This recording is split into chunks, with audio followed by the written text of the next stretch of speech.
Grad school had been pretty taxing over the last few months, and I've been unable to pursue any real fishing opportunities. However, I had an upcoming 2-week break. Tropical storm Ernesto had different ideas, and blew in along with several inches of rain. And while considering how to spend my free time, I decided to make a backpacking trip into the Smoky Mountains. With 500,000 square acres of wilderness and 800 miles of trout streams, the Smokies would be the perfect setting for a backpacking trip. One area of the park in particular grabbed my eye, a region so rugged that not even the logging companies ventured into it. A relatively untouched landscape, accessible only by backpacking. The drive into the park was just over 4 hours. I stopped several times to admire the wildlife, such as the reintroduced elk and the old homesteads that could be found within the park.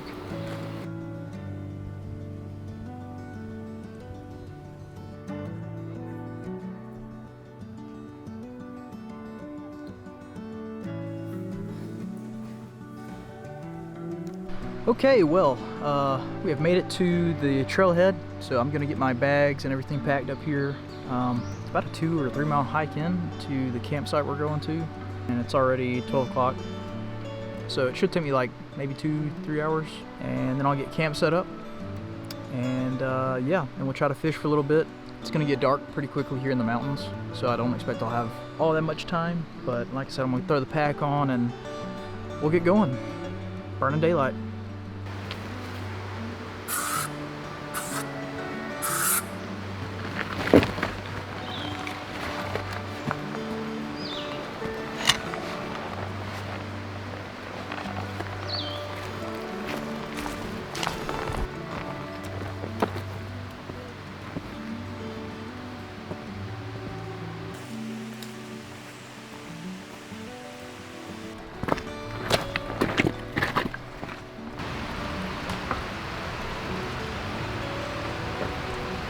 The hike in was steeper than I anticipated.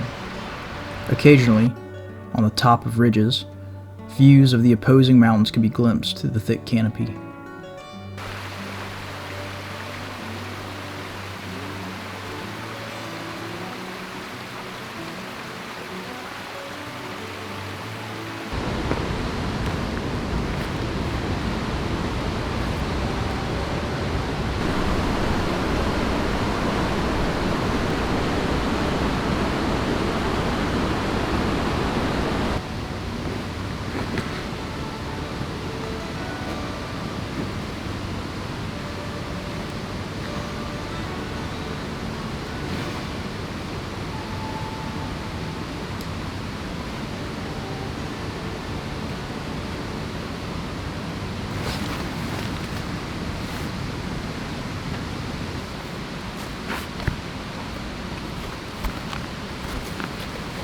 Already late in the day, I set up camp and did what any angler would do.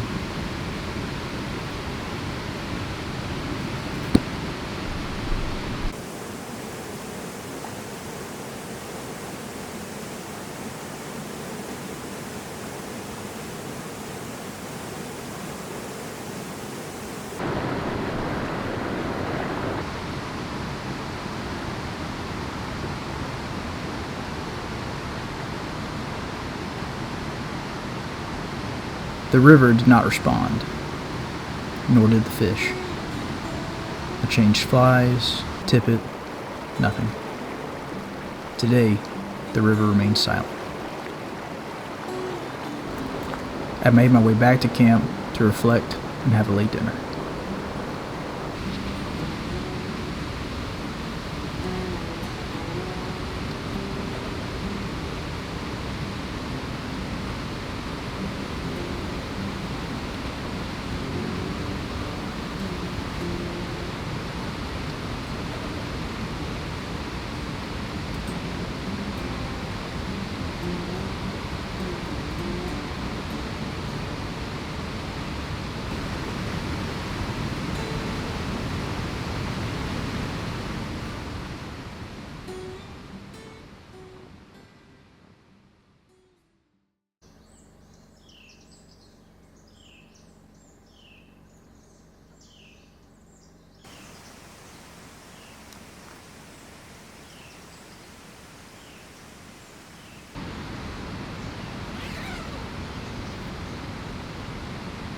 After a surprisingly peaceful night of sleep, only being disturbed by a mouse on the roof of my tent, I made coffee and had a small breakfast before gearing up for the day.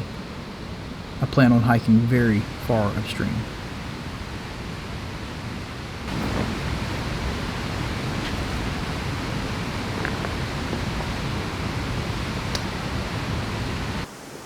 The hike up was scenic and peaceful, interrupted only by plunging pools of crystal clear water and boulders. This part of the watershed remained untouched by man, mainly due to its ruggedness. The old forest of hemlock, beech, maple, and pine still remains intact here. This also allowed the native fish to survive, unhindered since the Pleistocene era.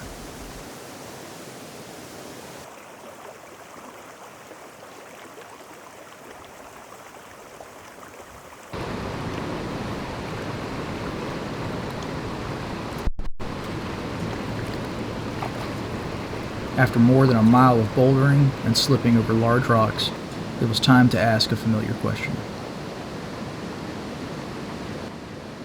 Except this time, the river responded. A fish, left over from the last great ice age, dressed in fiery red, orange, and dotted with blue speckling, rose to my fly.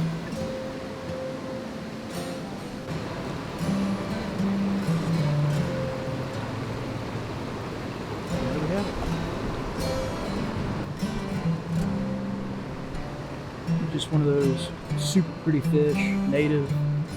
Can't get better than that.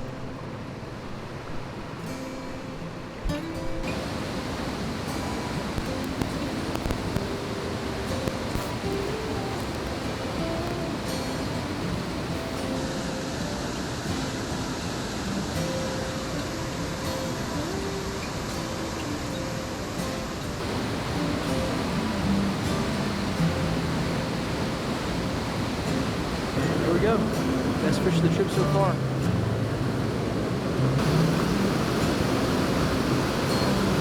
Alright, I'm going to work my way a little bit further upstream, and I'm going to start heading back. Got some clouds that's kind of blowing in on me, and I really don't want to get caught in the rain. So we're going to hop up over this little ridge here, fish up a little bit more, and then head on back.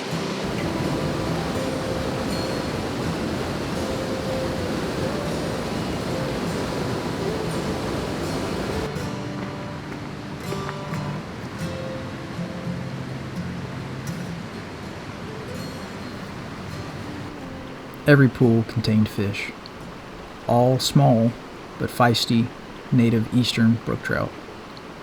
The fish here had almost never seen a fly and were not shy about it.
I think the fish are getting bigger as they go up.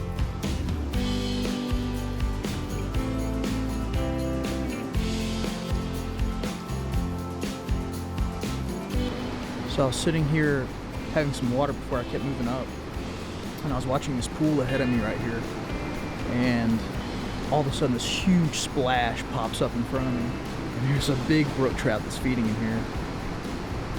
So I'm gonna set the camera down and see if we can get a shot of them.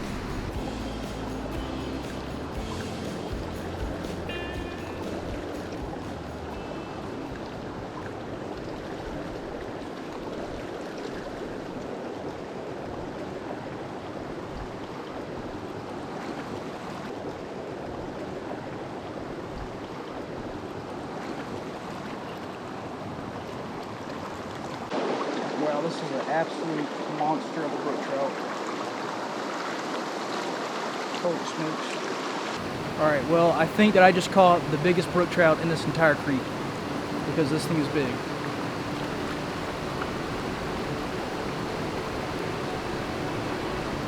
Look at that fish. That is a beauty. I'm gonna get a couple pictures of them and I'm gonna let them go. And then I'm gonna head back downstream because it's 2 o'clock already.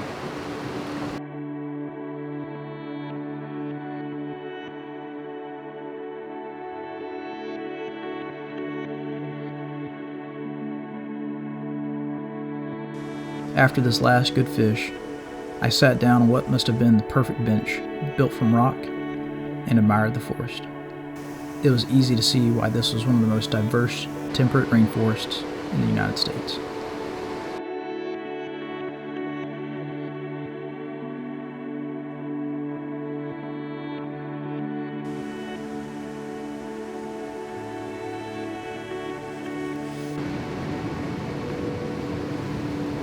I began making my way back downstream, and as the day had warmed, I was tired and hot, but the water looked inviting. It was truly hard to say no to a dip in the cold water. This is going to be so cold.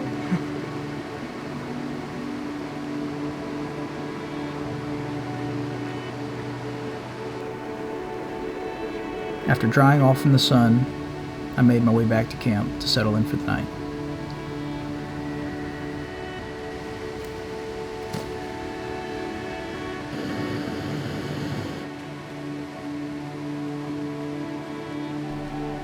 With evening fast approaching, I made dinner and grabbed my book, written by a fellow outdoorsman, and enjoyed the last few rays of sunlight shining through the trees. A small campfire danced as the sun fell behind the mountains.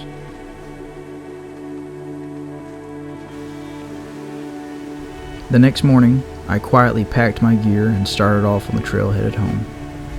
I was eager to get back to a warm shower and a hot meal.